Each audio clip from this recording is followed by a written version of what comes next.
終其一生營營役役，當有一日回顧前塵往事，你又點樣去總結你一生嘅意義同埋價值呢？所有嘅努力同埋成功，又係咪真係有某種真實嘅意義呢？以下落嚟嘅分享，想提醒你，無常係世間嘅規律，萬事都有其盡頭，生住滅都係每個必經嘅過程。咁作為一個經商嘅商人，生意真實嘅價值又喺邊度呢？歡迎嚟到 DIY 獨行者頻道，陪你讀書，分享智慧，活用生活，運用種子法則實現人生5大目標。如果呢個方法同埋分享係可以幫到你嘅話，歡迎讚好、訂閱同分享 DIY 獨行者頻道。當和尚遇到鑽石，簡體中文版叫做能斷金剛，英文版 The Diamond Cutter， 作者 Geshe Michael Roach， 麥可羅區格西。當和尚遇到鑽石20週年經典紀念版，一個佛學博士如何在商場中實踐佛法。截至目前為止，《金剛經》嘅智慧已經引領我哋進入咗2個深奧奇妙嘅領域，一個係潛在可能與冥印嘅領域。喺呢一個領域之中，周圍世界係由一片空白嘅熒幕組成。我哋完全仰賴過去行為嘅冥印，將我哋事業與人生嘅成敗嘅觀感投射咗上去。簡單嚟講，我哋已經了解金錢財富嘅真正來源，以及獲得財富嘅方法。如果我哋無法享受財富、運用財富，咁金錢本身完全就喪失咗佢嘅意義。同時，我哋亦都必須學習點樣保持強健嘅體魄，以及清晰明澈嘅心境，點樣維持朝氣勃勃嘅活力同創意，長長久久咁經營事業以及事業以外嘅人生。儘管如此，無論你嘅事業幾咁成功，並且維持清晰明淨嘅心去享受財富，你嘅事業甚至你嘅人生終有結束之時。《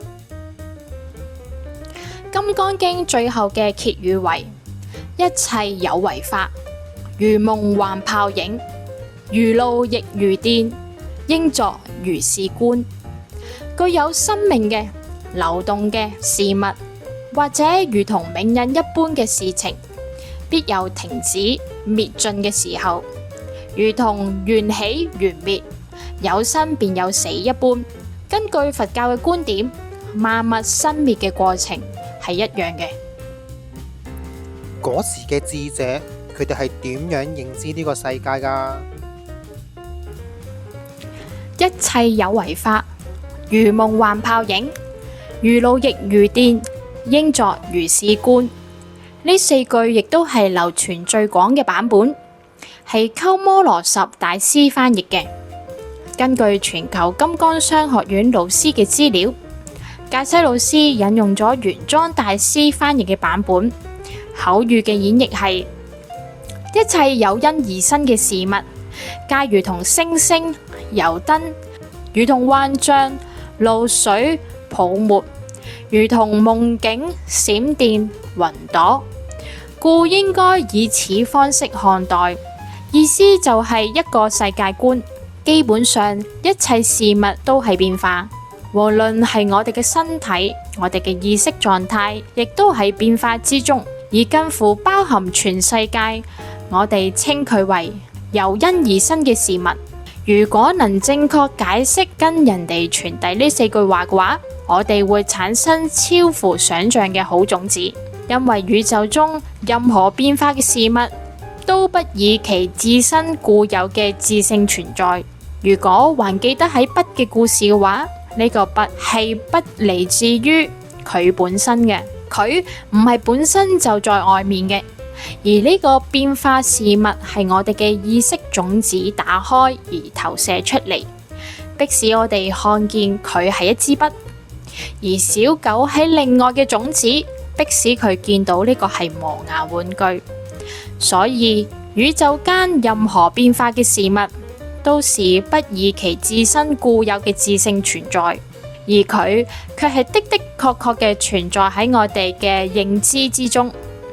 因此，發心並實際行動去做善事嘅人，確實係創造咗善業。但大家喺慷慨嘅時候，或者喺生活、喺工作任何時刻，可以正確解釋並且傳授呢4句話嘅原則嘅話，會創造更宏大無限嘅善業，累積更多嘅好種子。呢一番信息實在太好啦！咁回歸返萬物皆有盡時呢個篇章書入邊內容講到，喺西藏寺院入邊有一種修持法門，稱之為死亡冥想 （Death Meditation）。死亡冥想係指每日早晨你清醒嘅時候，唔好起身，雙眼睜開咁瞓喺床上面，然後你對自己講：我今晚即將死去，我應該點樣度過餘生才是最好的選擇？死亡冥想必須持之以恆嘅修持，而且係長時期嘅修持才能夠產生強大嘅效果。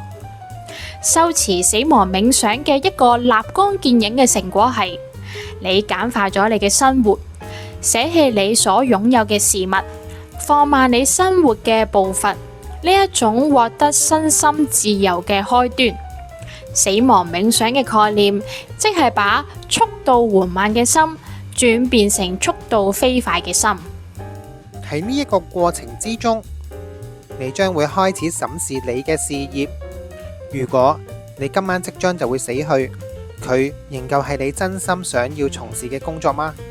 如果每一日你能夠從事呢一個你真正感覺十分重要嘅工作，咁少賺一啲錢都係值得㗎。喺死亡冥想之中嘅過程，你嘅心態必須前進至未來，如此你能夠擁有萬物皆有盡時嘅心境，回顧人生，並且帶着因為滿足之情，明白自己已經完成整個事業生涯最重要、最具意義嘅事情。即使我哋嘅事業發展如日中天，即使我哋嘅公司喺市場上所向無敵，我哋必須時時謹記萬事萬物皆有終了之時嘅道理。為咗能夠從最清晰透徹嘅角度經營我哋嘅人生同事業，除非你能夠從萬事萬物皆有其盡頭嘅觀點嚟審視你嘅人生同事業，否則你唔會決心令到你嘅事業發揮某種意義，造福世界。介西老師講咗一個有反思嘅真實故事。有一日，當佢走進咗安鼎國際鑽石公司接受咗佢第一份正式工作嘅時刻，佢遇到雪萊。遇到呢個人一啲都唔難，因為佢係當時公司唯一一個員工。見到雪萊就會讓介西老師嘅心情豁然開朗。雪萊係一個堅強自豪嘅牙買加女人。介西老師更加與雪萊同佢嘅老公好快打成一片，情同家人。當安鼎國際鑽石公司嘅營運有咗起色，銷售量雙倍或3倍增長嘅時候，我哋同安鼎嘅老闆患難與共。雪萊同我掌管公司嘅2大部門，雪萊負責店鋪銷售，我負責鑽石部門。雪萊唔受任何事物影響嘅好脾氣同愉悅嘅心情，以及佢對所有周圍人士所傾注嘅愛係出咗名嘅。有時候我哋工作到凌晨1-2點，雪萊仍然興高采烈，滿面笑容。喺早晨佢第一個入公司，喺夜晚佢最後一個離開公司。當有一日雪萊嘅身體出現咗毛病，當某一個你認為強壯不屈嘅人突然之間倒下來嘅時候，係多麼深刻同埋震驚。結果係雪萊患咗十分嚴重嘅糖尿病，但係如果佢能夠稍稍放鬆，注意營養同埋飲食嘅規律，每日固定嘅時間服用一啲嘅藥物，佢就會冇事噶啦。對於介西老師同埋雪萊嚟講，安鼎國際鑽石公司猶如係一名激情熾烈情婦，提出種種不可能嘅要求，驅使佢哋使盡渾身解數，完成遠遠超過佢哋能力之外嘅任務，並且以發夢都諗唔到嘅財富作為回報。因此，雪萊深深咁樣迷住，開始加班，甚至深夜，越來越夜。工作第一，冇乜嘢事比工作更重要。啱啱開始，雪萊忙到唔記得食午餐，就唔係唔記得食晚餐。後來呢種情況越嚟越變得頻繁，有時候佢記得按時食藥，有時候就唔記得。長期虐待身體嘅結果，令到雪萊付出咗無可避免嘅代價，但係佢仍然拒絕停下腳步。之後，雪萊離開公司，移居休養，並且開始接受昂貴嘅洗腎治療。有一次，格西老師打電話俾雪萊，恰好撞上佢係做雙腿切除嘅手術，喺醫院返屋企，亦即係佢哋之間最後一次嘅談話。佢一如以往咁樣興高采烈，充滿慈愛。嗰個亦都係雪萊第一次對自己嘅未來充滿困惑。冇幾耐之後，雪萊就過咗身啦。當面對雪萊嘅死訊，面對一個多年來長伴左右、共同分享喜樂哀愁嘅人已經唔存在喺呢個世界嘅事實，第一次用一個已經離世嘅人嘅眼光去審視我哋嘅工作同埋生命，不可避免嘅，我哋開始自問：呢一切都係咪值得嘅呢？起初我讀到呢度嘅時候，諗翻經歷過3年嘅疫情，香港好多消息報道邊間鋪頭捱唔住啦，同埋結業，心裏邊都有一個感慨同埋感受，一切都好似注定咗結局。或者會有一種唏噓嘅感覺，一切有為法，如夢幻泡影，如露亦如電，應作如是觀。唔係一句安慰嘅說話，心態唔係停喺完結嘅角度去望萬物皆有盡時，而係無論你喺處於邊一個階段，都要有一種智慧嘅覺受。回顧一切所做嘅事情嘅時候，總結出一定嘅價值同埋意義，賦予一切過程最好嘅呈現。無論今日失落又好，有一定成就又好，回顧呢一生所作所為，應該需要俾生命充滿意義。我哋能夠將稀奇嘅事情兩全其美，既能坐擁財富，又能擁有豐足嘅心靈，絕對可以㗎。運用種子法則實現人生5大目標，而且有方法同工具主導你自己嘅人生。第306頁。如果我今天晚上即將死去，我要如此度過我生命的最後一天嗎？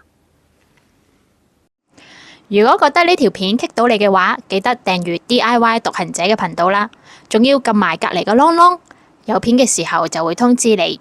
我哋下一集帶大家一齊拆解呢一本書，一步步帶你認識種子法則。我哋下集見，拜拜。I will take care of you。